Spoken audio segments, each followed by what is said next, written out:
You have never lost an argument you cared about. Not really.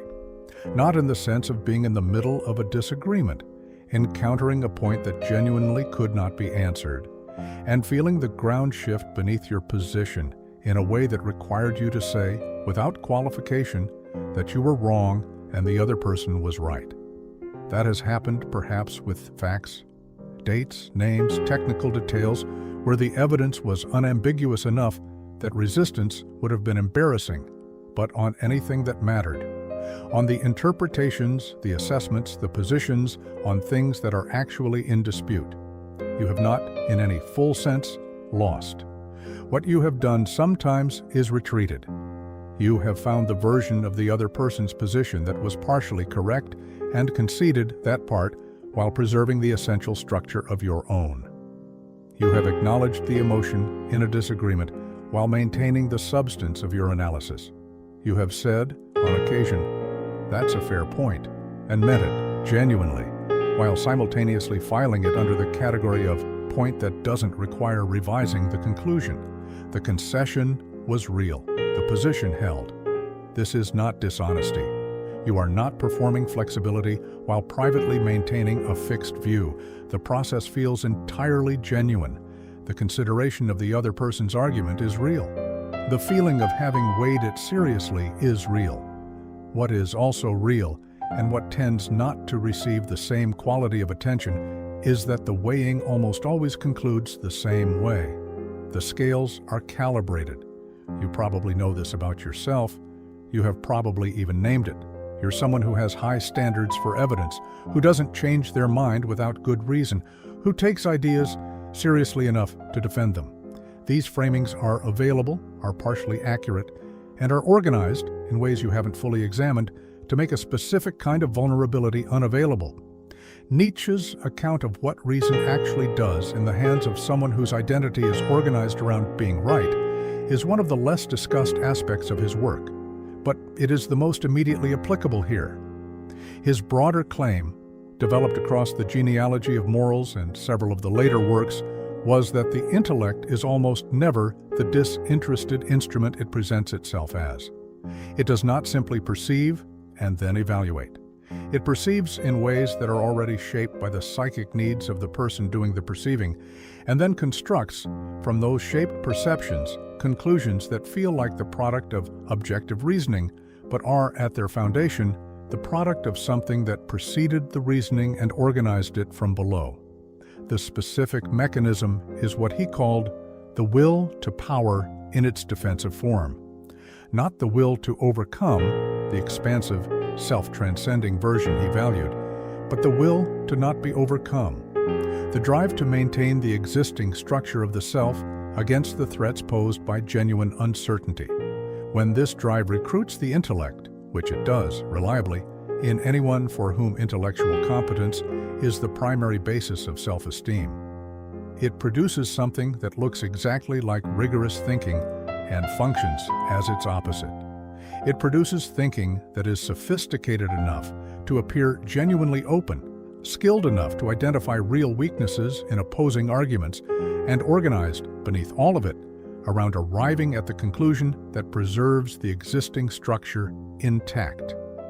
You have been doing this for years, not because you are dishonest, because the alternative, genuinely being wrong, in a way that requires revising not just the position but the self-image of someone who holds positions correctly, feels like something close to annihilation.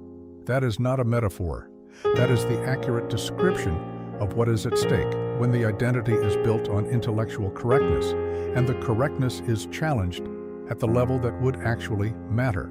Here is the part that requires care, because it is very easy to mishear it as an attack on intelligence or rigor, and it is neither. There is a real thing called commitment to truth. It produces people who update on evidence, who seek out positions that would falsify their own views, who genuinely prefer being correct over appearing correct, and are therefore willing to accept the social cost of public revision. These people exist. They are not immune to ego, but their primary commitment organizes their thinking in ways that make genuine learning possible. What you have is not quite this. What you have is something that uses the language and partial practices of this commitment while being organized around something different. The distinction is visible in a specific place. What happens in the body when you are wrong, not when you encounter evidence that requires a small revision. That is manageable. What happens when you are wrong in a way that matters? When someone sees through an argument you were confident in, when a prediction fails in a way that cannot be attributed to external factors, when a judgment you made about a person or situation turns out to have been importantly incorrect. The response in the body to that experience is the diagnostic. For someone whose identity is not fused with intellectual correctness, being wrong in a significant way produces something like discomfort, followed by genuine interest. The discomfort is real. Nobody enjoys being wrong, but it resolves relatively quickly into curiosity about the gap between the model and the reality. What did I miss? What does this reveal about the way I was framing the situation? The experience is uncomfortable and epistemically productive. For someone whose identity is fused with correctness, the experience produces something different. Something that has the texture of threat, physical, precognitive, arriving before any analysis of what was actually wrong or why. The analysis, when it comes, is already in the service of the threat response. It is looking for the explanation that minimizes the significance of the error, relocates part of the responsibility, or reframes the situation in terms that make the original position defensible in some modified form. The error gets processed through the lens of what it means for the self-image, not through the lens of what it means for the understanding of the situation. This is happening faster than you can observe it. By the time you are consciously considering your response, the threat response has already done its work. William James made a distinction about the self that is directly relevant to why this particular fusion is so difficult to break. He argued that what a person considers their self extends beyond their skin. It includes as active components of self-feeling their reputation, their relationships, their property, their achievements, and crucially, their opinions. Not just the opinions as propositions held, but the opinions as expressions of the kind of mind one has. An opinion, for someone whose identity is organized around intellectual quality, is not simply a view that may or may not be accurate. It is evidence of who they are. To hold a correct opinion is to demonstrate repeatedly the quality of the mind that holds it. To hold an incorrect one is to expose, in the most direct and visible way possible, a failure at the level of what one most fundamentally is. This is why the threat response to being wrong feels like a threat to existence. It is, in terms of the self-structure James was describing, exactly that. Not a failure to do something correctly, but a failure to be the thing the identity requires. The proposition being contested is not simply the view on the matter at hand. It is the ongoing demonstration that one's judgment can be trusted, and the trust, once lost, is not easily rebuilt from inside a self-structure that requires continuous demonstration of competence to remain coherent. What this produces in practice is a specific kind of exhaustion that tends not to be named as such. The effort of maintaining a self that cannot be wrong is continuous and, over time, considerable. It requires monitoring every conversation for threats to the position. It requires the maintenance of the belief that your assessments are more reliable than others in the domains that matter to you, which requires periodic confirmation and is periodically contradicted by reality in ways that have to be managed. It requires that the people around you occupy a particular position, capable enough to make their agreement meaningful, not so capable that disagreement from them constitutes a real threat, which limits the range of relationships available to you in ways you have probably felt without being able to name. The exhaustion is the cost. You have been paying it for long enough that it feels like the normal texture of having a mind. Here is the unexpected application, the one that tends to arrive when this argument stops feeling like an observation about argument having and starts feeling like an observation about something more pervasive. Think about your relationship to being uncertain, not about factual matters where the evidence is genuinely ambiguous, about yourself, your motives, your history, your actual reasons for the decisions you've made. When someone offers you an interpretation of why you did something, not accusingly, but as a genuine reading of what they observed, what happens? The answer for most people with this particular formation is that the interpretation gets evaluated almost immediately for whether it is accurate in a way that is compatible with the self-image. If it is, it can be accepted, absorbed as confirmation of a pattern already known and already integrated into the narrative. If it is not, if it suggests something about the motivation that the narrative does not accommodate, if it implies a less flattering account of why you did what you did, it gets evaluated with a rigor that is not applied to the confirming interpretations. The evidence for the unflattering account is scrutinized. The evidence for the flattering one is not scrutinized in the same way. This asymmetry is not experienced as bias, it is experienced as careful evaluation. You are simply holding the more challenging claim to a higher evidential standard, which is what intellectual rigor requires. And you are right that it requires this. The problem is that the standard is not actually applied symmetrically, that the threshold for accepting evidence that confirms the self-image is considerably lower than the threshold for accepting evidence that threatens it, and that this asymmetry runs in precisely the direction that would be predicted if the primary function of the evaluation were not truth-seeking, but self-protection. Hannah Arendt's concept of thinking, the actual activity, not the performance of it, was specifically about the willingness to submit one's own positions and self-understandings to genuine examination without knowing in advance where the examination must end. The person who cannot do this with respect to themselves, who has determined in advance that certain conclusions about themselves are not available, is, in Arendt's terms, not thinking. They are processing. The difference is exactly the difference between an inquiry and a defense. You have probably been processing about the things that matter most for a long time. Here is a complication that the preceding argument requires. You might be inclined to accept everything said so far, turn it into a new position. I am someone who has a compulsive relationship to being right, and this is the mechanism, and now I understand it. And feel the familiar satisfaction of having correctly identified the problem. The insight is real, the understanding is genuine, and it is already being used in the same way that other insights about yourself have been used, as a new correct view to be held with the same certainty as the ones it was supposed to interrogate. This is not a logical trap you can simply avoid by noticing it. It is the structure of the problem made visible in real time, and it is worth looking at directly. The self that needs to be right will incorporate this argument about the self that needs to be right into its own operations without fundamentally changing those operations. It will understand the thing and continue being the thing. The understanding will feel like progress and will function as a sophisticated new layer of the same formation. Frankl's formulation of the space between stimulus and response applies here in a specific way. The space he was describing is not primarily temporal. It is not simply a matter of slowing down the response. It is attentional, the willingness to let the thing that arrives actually arrive before the cognitive machinery that exists to manage it has converted it into something compatible with the existing structure.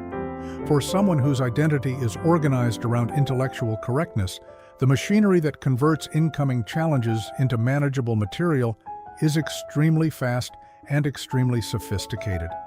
It operates below the threshold of conscious observation most of the time. By the time you are aware of evaluating the challenge, the evaluation has already been substantially pre-shaped. The specific practice this calls for is not be less attached to being right. That instruction is too abstract to address anything at the level where the problem actually operates. It is something more specific and more uncomfortable. The deliberate cultivation of what Keats called negative capability and what the tradition of genuine philosophical inquiry has always required. The capacity to remain in uncertainty, to hold a question without reaching for the answer, to let the experience of not knowing persist long enough that it produces something other than the nearest available resolution. This is not a comfortable state for a mind organized around the production of correct positions. It feels like suspension, like incompleteness, like a problem that has been identified and not solved, which is, in the relevant sense, exactly what it is. There is a thing that happens in the relationships of people with this formation that almost never gets named directly, because the person doing it is too intelligent to produce a version of it crude enough to be visible to themselves. They become very good at being technically right in ways that are humanly wrong. The argument is won, the facts are correctly stated, the logical structure of the position is sound, and something important has been lost that cannot be recovered by pointing to the accuracy of any of the points made in its service. The other person is sitting across from someone who has just demonstrated with precision that they are correct, and what they are experiencing is not the pleasure of being in the presence of a clear-seeing mind. It is the particular loneliness of having brought something genuine to the conversation and had it processed, evaluated, and correctly categorized rather than actually received. This is the cost that tends not to appear in the internal accounting, because the internal accounting is conducted by the same faculty that produced the problem. The position was correct. The reasoning was sound. What the other person felt about the experience of being reasoned at is their issue, their sensitivity, their failure to appreciate the value of genuine intellectual engagement. The accounting is wrong, but it is conducted with the same rigor applied to everything else, and so it arrives at the same kind of conclusion. Dostoevsky's underground man is relevant here in a precise way. His intelligence is not in doubt. He sees clearly, perhaps more clearly than anyone around him. What he cannot do is use his clarity in the service of genuine contact with another person, because every encounter with another person becomes, in his processing, an encounter with a surface off which his own consciousness reflects. The other person is always, to some degree, an occasion for his own mind's activity. He is not interested in them. He is interested in what thinking about them reveals about the world, which is something he could have done without them present. You are doing a version of this every time you correct someone who didn't ask to be corrected. Every time you identify the flaw in an argument that wasn't being offered as a formal argument. Every time your engagement with what another person says is primarily organized around its truth value rather than around what they were trying to communicate, which is usually something considerably larger and more important than the specific claim that can be evaluated for accuracy.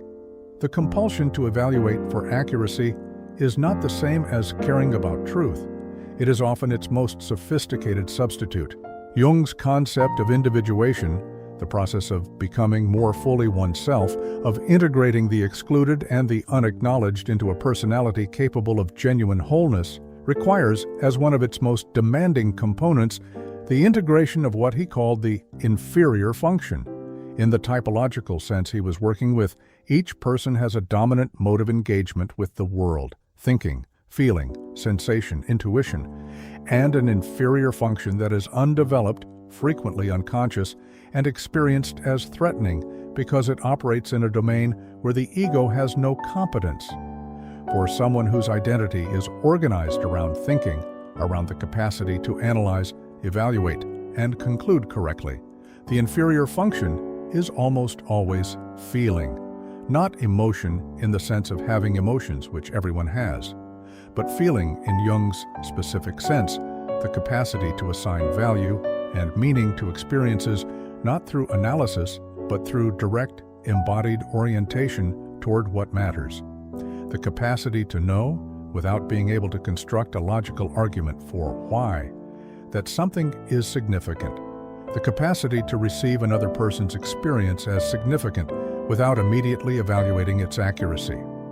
This is the domain in which people organized around intellectual correctness are most consistently inadequate. Not because they lack emotion, but because the territory of non-analyzable value, the territory where the response is the point and cannot be further justified through reasoning, is the territory where the dominant function offers no help and the inferior function has been so consistently suppressed that it operates, when it operates at all, in crude and poorly differentiated ways. The person who cannot lose an argument is usually also the person who is consistently surprised by how much their correctness costs them in domains they did not understand were being affected. The marriage that ended not because anyone was wrong, but because something necessary wasn't being felt. The friendship that gradually became more formal, more like a seminar, less like what it once was. The child who stopped bringing certain things because what came back in response was always analysis, when what was needed was presence. These are not evidence that the intellectual life is wrong. They are evidence that it has been substituted for something it cannot replace, and that the substitution has been enabled, in significant part, by the confidence that comes from always being able to construct a correct account of what is happening. Camus wrote that the absurd hero, Sisyphus, rolling the stone, knowing the stone will roll back, was to be imagined happy, not because the situation was resolved, not because he had found a way to get the stone to stay, but because he had stopped requiring the situation to be other than it was. Because he had, in the most complete sense available to someone in his position, accepted the condition rather than organized his entire consciousness around the project of escaping it. There is a version of this that applies to the question of being wrong, not the acceptance of error as something that doesn't matter. Error matters, and the care about truth that underlies the compulsion to be right is real and worth preserving, but the acceptance of uncertainty as the permanent condition of having a mind that is finite and interested in a world that is not. The recognition that the choice is not between being reliably right and being someone who has abandoned standards. The choice is between the exhausting maintenance of a self that cannot be wrong and the more spacious possibility of being someone for whom being wrong is survivable, is, in fact, the primary mechanism through which genuine learning occurs. The person who can lose an argument fully, without the retrieval maneuver, without the modification that preserves the essential structure, is not someone who cares less about truth. They are someone for whom the relationship to truth is more mature than the need to be its consistent representative. They are someone whose identity is not staked on the reliability of their judgment, because they have located themselves somewhere that the occasional failure of judgment does not threaten. This is not a destination you arrive at by deciding to. It is a reorientation of what the self is built on, which is not accomplished by insight, however accurate the insight is, and not by the addition of new practices to an existing structure that remains organized the same way it has always been organized. It is accomplished, if it is accomplished, by the repeated experience of surviving being wrong, by discovering in the specific moment when the ground gives way that what is underneath is not nothing, that the self that remains after the position fails is not diminished in any way that actually matters, that the exposure of an error is not the exposure of a defect in the deepest thing you are. You have not had that experience in any sustained way because you have not let it happen. The machinery that prevents it is too fast and too sophisticated and has been operating for too long, but the machinery is not the same thing as you. This is the thing worth sitting with when everything else in this has been processed and filed and incorporated into the ongoing project of being someone who understands themselves correctly. The machinery is not the same thing as you, and what you are underneath the project is something that does not actually require the project in order to exist.